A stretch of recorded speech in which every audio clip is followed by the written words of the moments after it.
तो बच्चों हम विस्तास बुक का चैप्टर 4 पढ़ रहे थे, द एनिमी। लास्ट वीडियो में बच्चों हमने चैप्टर स्टार्ट कर लिया था। हम पढ़ रहे थे स्टोरी डॉक्टर सदाओ के बारे में, जो कि एक जापानीज सर्जन है और वो अपनी वाइफ हना के साथ रहा करते थे घर में, और उनके 2 बच्चे भी थे। और जो उनका घर था वो कहाँ था, जो जापानीज समुद्र था उसके बिल्कुल किनारे पे उनका घर था, बिल्कुल ओशियन के पास पे उनका घर था। तो एक रात जब वो अपने घर के बाहर खड़े थे तो उस दिन बहुत ज़्यादा फॉग था, बहुत ज़्यादा कोहरा था। ऐसे में सदाओ और उनकी वाइफ हना जो है वो अपने घर के बाहर खड़े थे। ये हमने बच्चों लास्ट वीडियो में पढ़ा था। आगे अब क्या होता है, चलिए स्टार्ट करते हैं।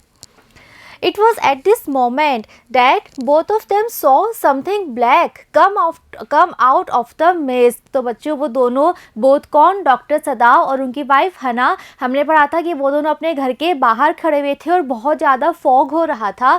और तभी वो दोनों क्या देखते हैं, उन्हें कुछ ब्लैक कलर का दिखाई देता है कि कोई ब्लैक सी कलर की चीज़ है जो कि कहाँ से आ रही है। जो इतना ज़्यादा कोहरा था चारों तरफ, जो धुंध थी, उस धुंध में से उन्हें कुछ ब्लैक कलर का ऑब्जेक्ट बाहर आते हुए दिखाई दिया। It was a man. और जब वो जो फिगर था, जो ऑब्जेक्ट जिसका फिगर था, वो और क्लोज आया तो वो पहचान पाए कि वो एक्चुअल में एक इंसान था। फॉग में से एक इंसान बाहर आ रहा था। He was flung up out of the ocean. और वो इस तरह से आया जैसे कि वो ओशन से फ्लंग अप होता है, अचानक से प्रकट हो जाना। तो वो बिल्कुल कोहरे में से बाहर निकल के आया इस तरह से जैसे कि वो अचानक ओशन में से प्रकट हो गया हो।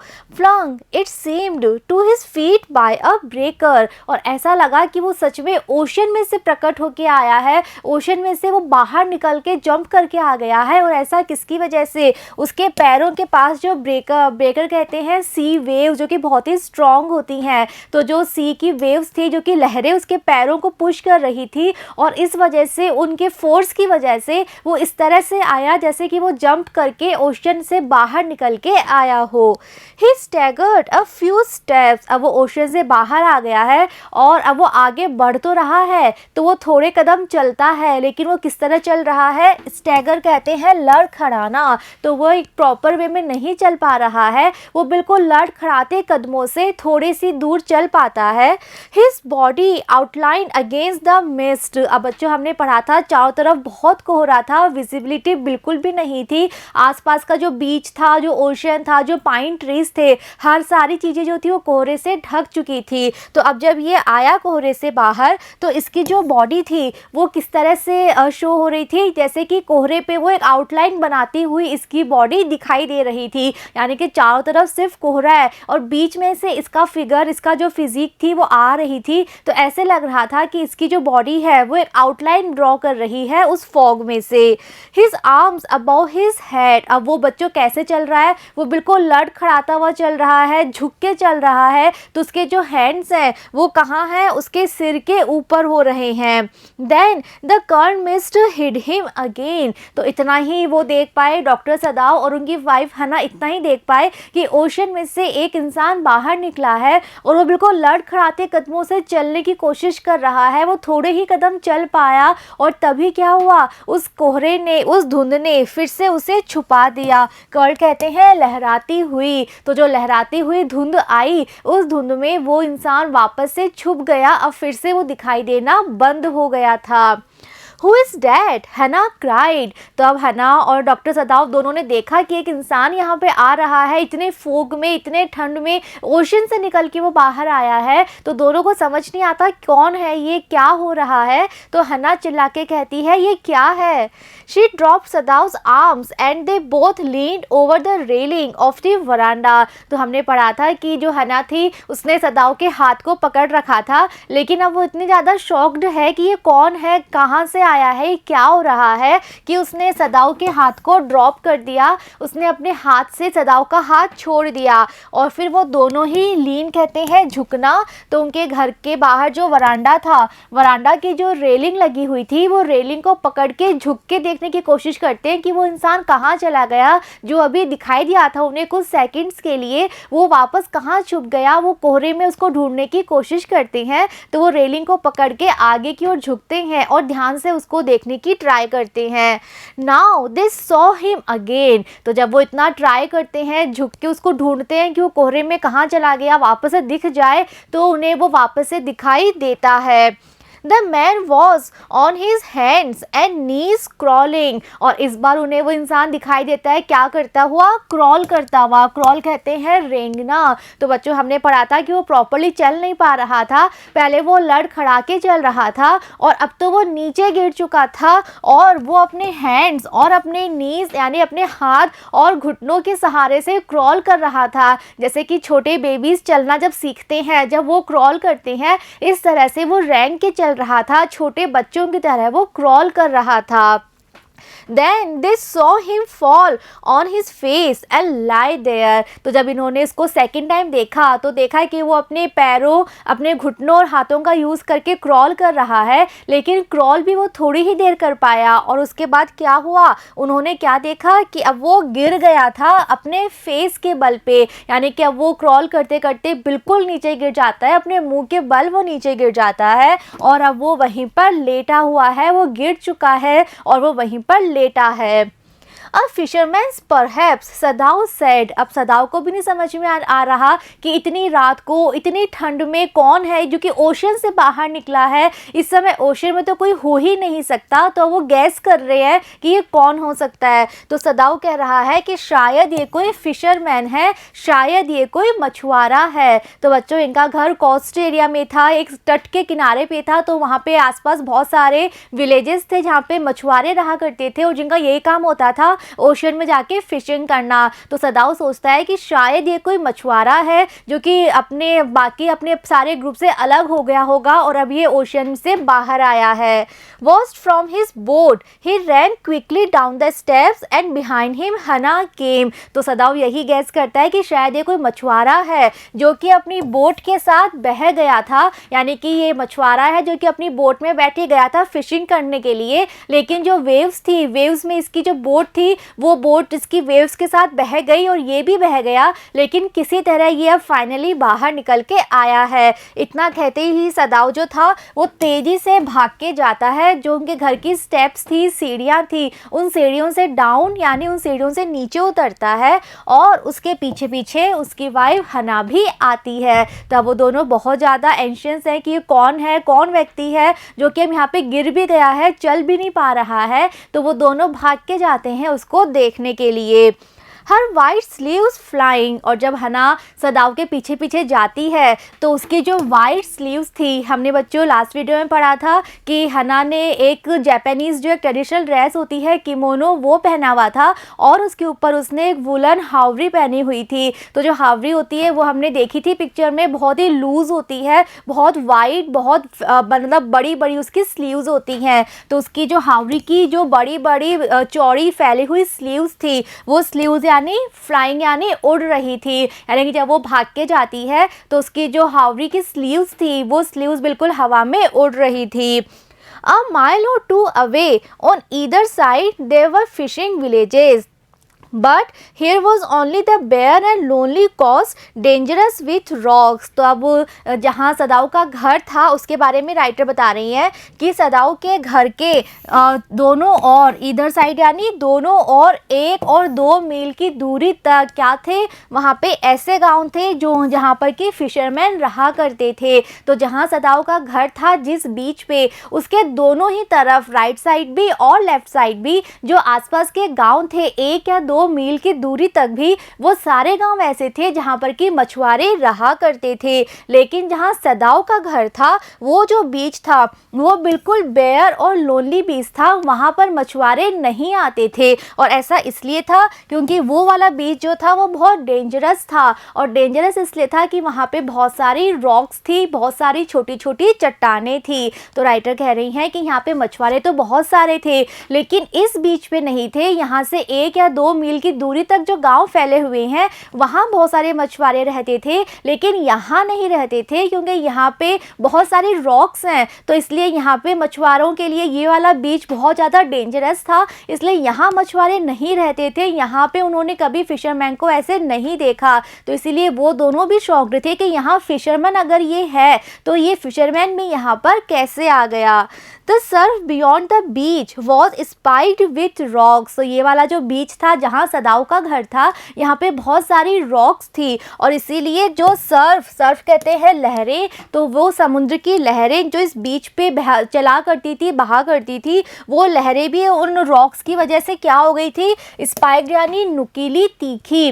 तो आपको बाहर से नहीं लगेगा, लेकिन जब आप ओशन में जाओगे तो आप फील करोगे कि चारों तरफ जो है वो रॉक्स ही रॉक्स है। इसीलिए मछुआरे भी अपनी बोट लेके यहाँ पर नहीं आया करते थे, वो आसपास के गाँव में रहते थे, लेकिन इस पर्टिकुलर बीच पे वो नहीं आते थे क्योंकि यहाँ पे बहुत सारी नुकीली रॉक्स थी और इसीलिए ये बीच मछुआरों के लिए डेंजरस था, सेफ नहीं था। इसीलिए सदाओ और हना भी शॉक्ड थे कि ये मछुआरा यहाँ पे कैसे आ गया। Somehow the man had managed to come through them. He must be badly torn. तो अब डॉक्टर सदाओ और हना सोच रहे हैं कि यहाँ पे इतनी सारी रॉक्स हैं, इसके बाद भी ये इंसान जो था ये मैनेज कर पाया कि ये रॉक्स को पार करके ओशन से बाहर निकल पाया। यानी कि यहाँ पे बहुत ज़्यादा खतरा है, बहुत सारी रॉक्स हैं और ये तो इसके पास तो बोट भी नहीं थी, तो चल के आया है। तो इसने किस तरह से मैनेज किया है, कितनी सारी नुकीली रॉक्स को पार करता हुआ ये ओशन से बाहर निकल पाया। तो ये बाहर तो आ गया किसी भी तरह मैनेज करके, लेकिन ये निश्चित रूप से ही टॉर्न होगा, निश्चित रूप से ही जख्मी होगा। ऐसा हो ही नहीं सकता कि बिना अपने आप को चोट पहुंचाए बाहर आ जाए, क्योंकि यहाँ पे पूरे में चट्टानें फैली हुई हैं, तो अपने आप को चोट पहुंचाए बिना ये आ ही नहीं सकता। इसलिए डॉक्टर सदाओ ने सोचा कि ये किसी तरह बाहर तो आ गया, लेकिन इसको निश्चित रूप से ही कहीं ना कहीं चोट जरूर लगी है। They saw when they came toward him that indeed it was so. तब वो दोनों जब वो उस आदमी के पास जाते हैं तो वो देखते हैं कि वास्तव में ऐसा ही था, वास्तव में वो इंसान सच में बहुत ज़्यादा जख्मी था, उसे चोट लगी हुई थी। The sand on one side of him had already a stain of red soaking through. और उसके जहाँ पे वो गिरा था उसके पास में जो सैंड थी बीच की, और उसके एक साइड यानी कि उसके राइट या लेफ्ट एक साइड की जो सैंड थी वो पहले से ही क्या हो गई थी, उस पे स्टेन्स हो गए थे। स्टेन्स कहते हैं दाग, निशान, धब्बे। तो उस मिट्टी पे, उस सैंड पे धब्बे हो चुके थे। कैसे? रेड। अब रेड कलर के धब्बे का क्या मतलब है कि उस इंसान को कहीं ना कहीं चोट लगी थी और उसमें से खून निकल रहा था। जो डॉक्टर सदाओ ने सोचा कि ये बाहर तो आ गया, लेकिन ये निश्चित रूप से कहीं ना कहीं चोटिल जरूर हुआ है, तो उनका ये अनुमान लगाना बिल्कुल सही था, क्योंकि जब वो उसके पास पहुंचे तो उन्होंने देखा कि इसमें इस व्यक्ति के खून बह रहा है और जो मिट्टी है, जिस सैंड पे वो लेटा हुआ है, उस मिट्टी पे रेड कलर के निशान लग चुके हैं। He is wounded, Sadao exclaim. तो उस व्यक्ति को देखते ही, उस खून के निशान को देखते ही सदाओ कहता है कि अरे ये तो wounded यानी घायल है। He made haste to the man who lay motionless, his face in the sand. तो उस खून के निशान को देखते ही डॉक्टर सदाओ और ज़्यादा चिंतित हो जाते हैं और वो हेस्ट यानी जल्दी से उसके पास जाते हैं, उस व्यक्ति के पास जो कि वहाँ पर लेटा हुआ है। कैसे? मोशनलेस यानी बिना हिले वो वहाँ पर लेटा हुआ है और उस व्यक्ति का जो फेस है वो फेस किसकी तरफ है? सैंड में दबा हुआ है। तो हमने पढ़ा था ना कि वो मुंह के बल गिरा था क्रॉल करते करते, तो वो उल्टा लेटा हुआ है, उसका मुंह जो है वो दिखाई नहीं दे रहा, उसका मुंह नीचे की तरफ है, जो सैंड है उसकी तरफ है। An old cap stuck to his head soaked with sea water. और उसने एक कैप पहनी हुई है अपने सिर पे, तो उसकी जो कैप है वो उसके सिर में फंसी हुई है और उसकी कैप भी जो थी वो सोक हो गई थी। सोक कहते हैं भीगी हुई थी। उसकी कैप अच्छी तरह से पूरी गीली हो गई थी। किसकी वजह से? सी वाटर की वजह से। तो उसने एक कैप लगा रखी थी, उसके कैप की वजह से उसका सिर नहीं दिखाई दे रहा था, उसका फेस नहीं दिखाई दे रहा था और उसकी जो कैप थी वो भी पूरी तरह से भीगी हुई थी सी वाटर में।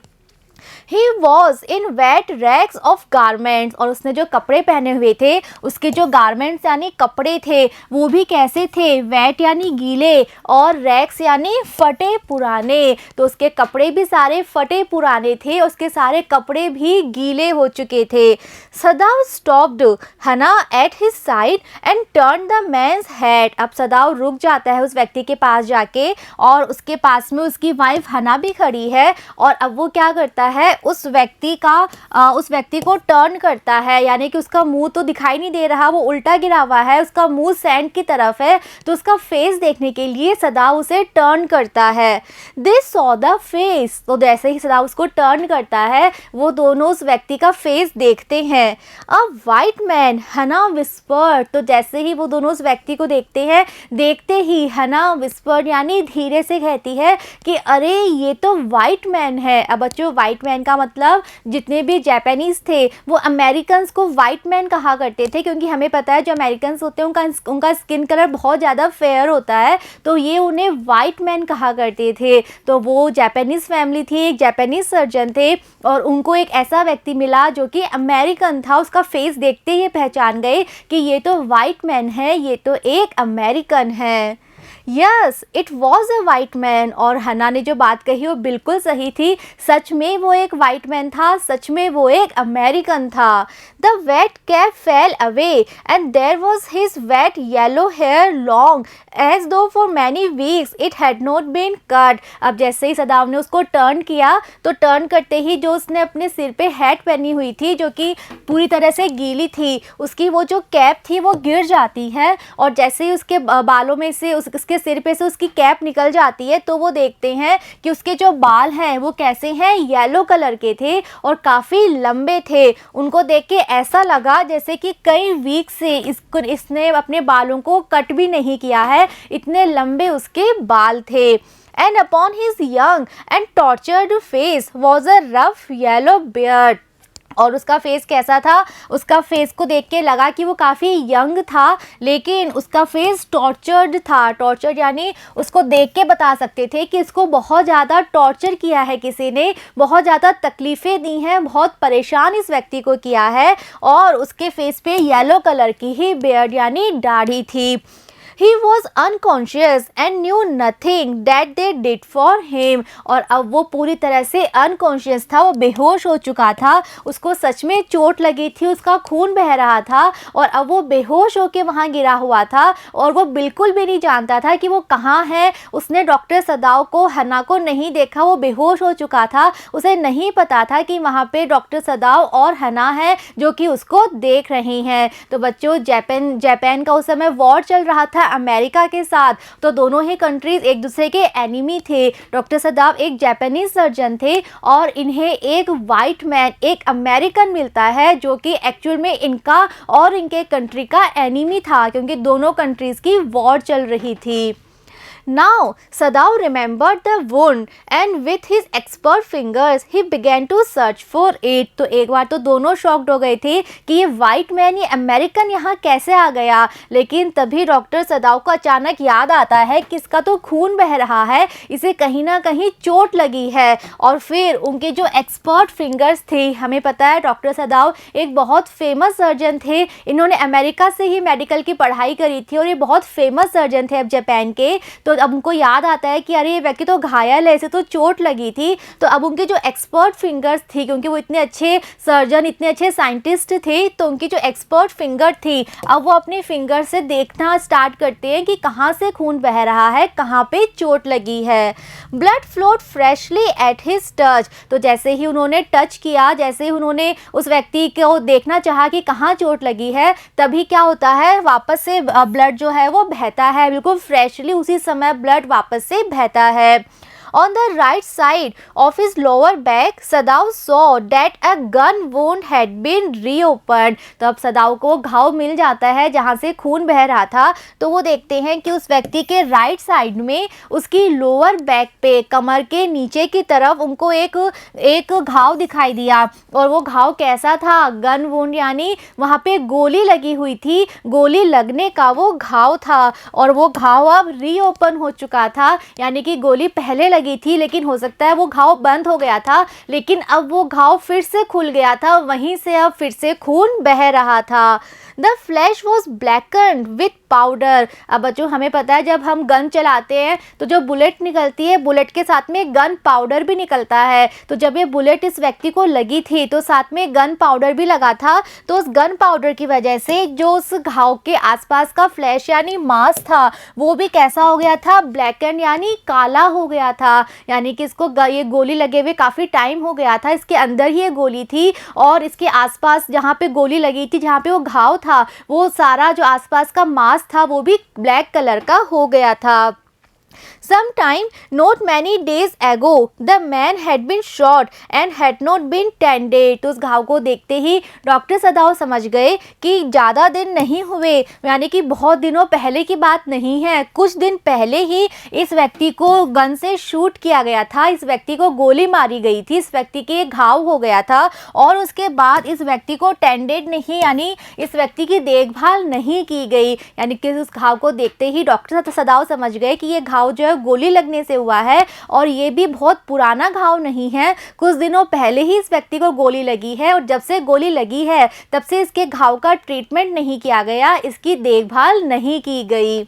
It was bad chance that the rock had struck the wound. तो बच्चों सदाव ये तो समझ गया था कि इस व्यक्ति को कुछ दिनों पहले गोली लगी थी, गोली का घाव हो चुका था और अब उसे लग रहा है कि जब ये ओशन से बाहर आया तो ओशन में जो रॉक थी उस रॉक की वजह से इसके इसी घाव पे फिर से चोट लग गई, इसका ये जो घाव था ये फिर से रॉक से टकरा गया, इसीलिए ये रीओपन हो गया था और फिर से खून बहना स्टार्ट हो गया था।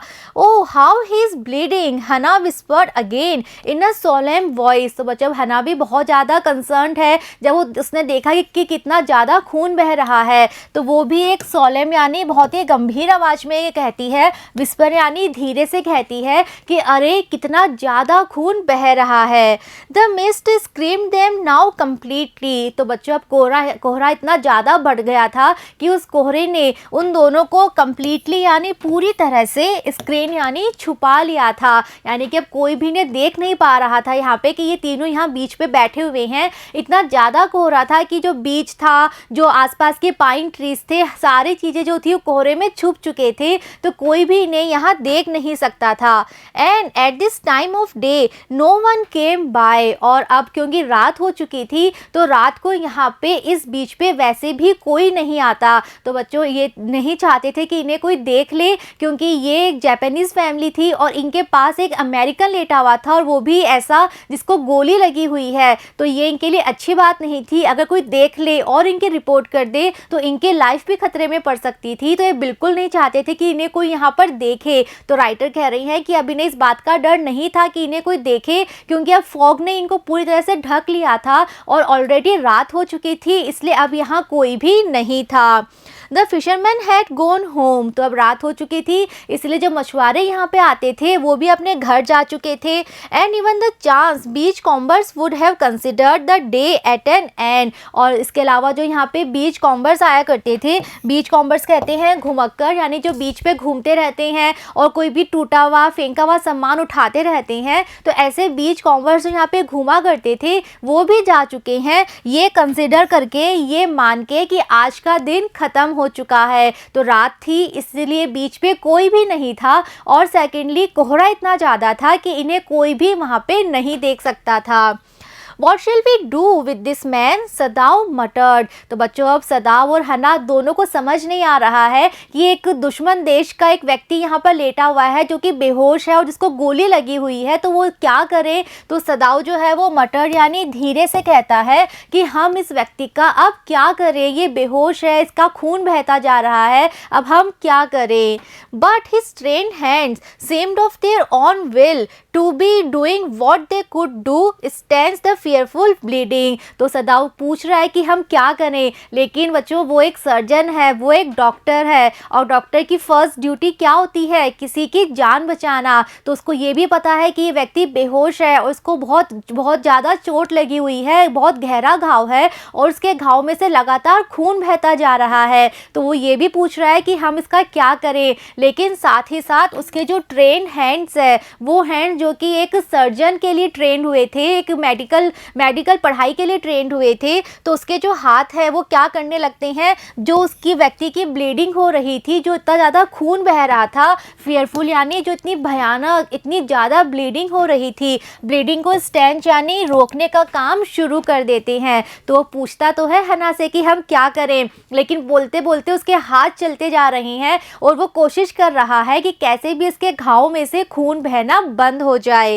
ही packed the wound with the sea moss that strewed the beach. और वो क्या करता है, वहाँ पे और कुछ तो था नहीं उसके पास, तो वहाँ पे जो सी मॉस फैली हुई थी, स्ट्रूड कहते हैं फैला हुआ होना, तो बच्चों बीच पे इस तरह की घास फैली हुई होती है जिसे कि सी मॉस कहते हैं। तो इस तरह की घास वहाँ पे फैली हुई थी, तो वो थोड़ी सी घास लेता है और उस घास से उस व्यक्ति के घाव को पैक कर देता है, बंद कर देता है। तो वो डॉक्टर है, वो नहीं देख सकता कि उसके सामने एक घायल व्यक्ति पड़ा है जिसमें से इतना ज़्यादा खून बह रहा है, तो वो उसके घाव को बंद करने के लिए सी मॉस का यूज़ करता है और उसके घाव को पैक कर देता है, खून बहना थोड़े समय के लिए बंद हो जाता है। The man mourned with pain in his stupor but he did not awaken। अब जब वो डॉक्टर सदाव ने उसका घाव बंद किया तो उसको इतना ज़्यादा दर्द हुआ उस व्यक्ति को कि वो वैसे बेहोश है, तो बेहोशी में ही वो मौन यानी करहा रहा है। उसको इतना ज़्यादा दर्द हुआ कि अपनी बेहोशी में ही वो रो रहा है, करहा रहा है दर्द की वजह से, लेकिन वो अवेकन यानी जाग नहीं रहा। तो उसे इतना ज़्यादा दर्द होता है कि वो अपनी बेहोशी में ही एक तरह से रो रहा है, करहा रहा है दर्द की वजह से, लेकिन उसको होश नहीं आता, उसकी आंखें नहीं खुलती। The best thing that we could do would be to put him back in the sea, सदाव said answering himself। तो अभी सदाव ने खुद ने क्वेश्चन किया था ना कि हम इस व्यक्ति का क्या करें, तो हना ने कुछ नहीं कहा। अब सदाव अपनी बात का खुद ही आंसर दे रहा है और क्या कहता है कि हम जो बेस्ट थिंग कर सकते हैं इस व्यक्ति के साथ वो क्या है कि इसको हम फिर से सी में ही डाल दे। तो कह रहा है कि ये सी में से, ओशन में से निकल के ही बाहर आया था और ये हमारा एनिमी है, हम इसका क्या करें। तो बेस्ट जो हम कर सकते हैं वो यही है कि इसको फिर से हम ओशन में ही डाल देते हैं। Now that the bleeding was stopped for the moment he stood up and dusted the sand from his hands. और तो उसने जो उसके वुंड को, उसके घाव को पैक किया था सी मॉस के द्वारा, उसकी वजह से उसकी ब्लीडिंग रुक गई थी थोड़े समय के लिए, तो इसलिए सदाव वहाँ से खड़ा हो जाता है और अपने हाथों पे लगी हुई सैंड को डस्ट कर लेता है, झाड़ लेता है। तो उसके हाथ पे जो डस्ट लग गई थी वो सी मॉस को लगाने की वजह से, तो वो खड़ा होता है और अपने हाथ झाड़ लेता है, अपने हाथों से सैंड को हटा लेता है और कहता है कि बेस्ट काम हम यही कर सकते हैं कि इसे हम फिर से समुद्र में ही फेंक देते हैं। Yes, undoubtedly that would be best, हना said steadily। अब हना जो है उसको भी नहीं समझ आ रहा कि हम क्या करें, तो वो बिल्कुल सीधे तरीके से एक ही बात कहती है। वो कहती है undoubtedly, निसंदेह, इसमें कोई डाउट नहीं है कि यही बेस्ट काम है कि इसको फिर से हम समुद्र में फेंक देते हैं।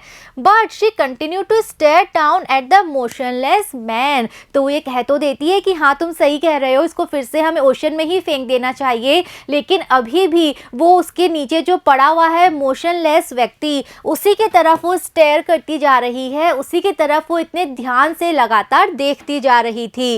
If we sheltered a white man in our house we should be arrested and if we turn him over as a prisoner he would certainly die, Sadao said. तो अब सदाव कह रहा है कि उसने ये बात क्यों बोली कि बेस्ट यही है कि इसको हम फिर से समुद्र में फेंक देते हैं। तो वो अपनी बात को एक्सप्लेन करते हुए कहता है कि अगर हम हमारे घर में एक वाइट मैन, एक अमेरिकन को शेल्टर देंगे, शरण देंगे, तो सदाव अब सारी पॉसिबिलिटीज़ बता रहा है। वो कह रहा है कि अगर इसको हम अपने घर में रख लेते हैं, इसे हम अंदर ले जाते हैं अपने घर में, अगर इसे हम शरण देते हैं तो हो सकता है हमें अरेस्ट कर लिया जाए, क्योंकि हम हमारे एनिमी को अपने घर में रख रहे हैं, तो हमारा जो देश है वो निश्चित रूप से ही हमें अरेस्ट कर लेगा। और सेकंड पॉसिबिलिटी वो बता रहा है कि अगर इसे हम हमारे कंट्री को सौंप दे, क्या बना के, प्रिजनर बना के, कैदी बना के, यानी कि वो दुश्मन देश का व्यक्ति है, तो उसने कहा कि अगर इसे हम हमारे देश की आर्मी को सौंप दे, एक प्रिजनर बना के, एक कैदी बना के,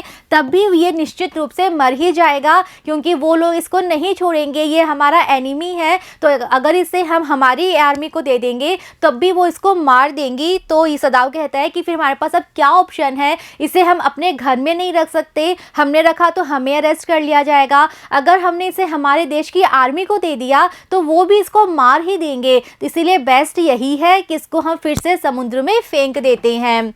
The kindest thing would be to put him back into the sea, हना said। तो हना ने जब सदाव की सारी बातें सुनी, सारी पॉसिबिलिटीज़ के बारे में सुना, तो उसको लगता है कि हाँ सदाव सही कह रहा है। तो वो कहती है कि हाँ सबसे काइंडेस्ट थिंग यही होगी, हम इसको अपने घर में नहीं रख सकते, हम इसे हमारी आर्मी को नहीं दे सकते, तो सबसे काइंडेस्ट थिंग यही है। अगर हम चाहते हैं काइंड बनना, इस पर दया करना, तो बेस्ट काम यही है कि इसको फिर से समुद्र में फेंक दो।